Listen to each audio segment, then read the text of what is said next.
Le 15e derby de l'Aude entre Narbonne et Carcassonne, le classique Aude comme il est surnommé, et qui vaut cher entre deux formations qui occupent les deux premières places du classement. Les Narbonnais n'ont toujours pas gagné cette saison, les Carcassonnais ne comptent qu'un seul succès. Et les deux formations ne prennent aucun risque dans les premiers instants avec les pénalités de Gilles Bosch et de Pierre-Alexandre Dutte. Cela fait 3 partout. Vient la première occasion nette du match pour le RCNM qui est dans la continuité d'une pénale touche. Le ballon arrive jusque dans les bras de Sébastien Georgis qui conclut ce surnombre sur un grand côté. Narbonne prend les commandes et mène 8-3, concrétisant ainsi sa domination depuis le coup d'envoi. Mais Carcassonne s'appuie d'abord sur la botte de son buteur pour réduire l'écart. 8-6, des difficultés pour l'USC qui s'accroche malgré tout et qui essaie de reprendre confiance.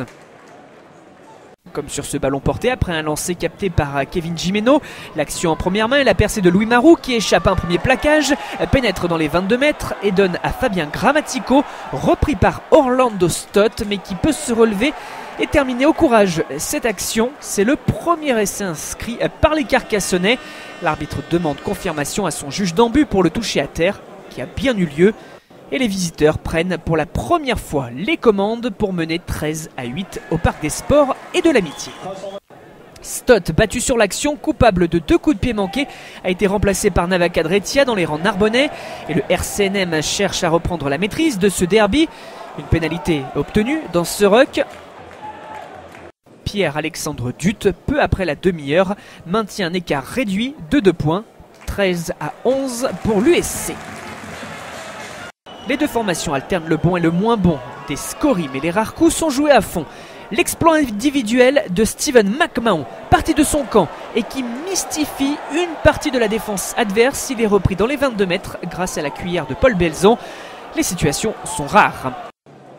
En seconde période, Bosch crée un petit break en faveur de Carcassonne qui profite de l'indiscipline adverse et mène 16-11, mais une indiscipline dont profite également Narbonne, jouant rapidement la pénalité avec Thomas Fournil pour servir Sébastien Georgis qui signe le doublé. C'est un vrai chassé-croisé que ce classico Aude, riche en suspense, en nervosité et en pression.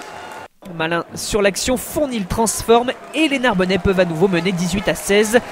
A noter que sur l'action, Joël Kofi écope d'un carton qui fait passer les Carcassonnais à 14. Cela ne les empêche pas d'y croire, dans un angle pas forcément évident.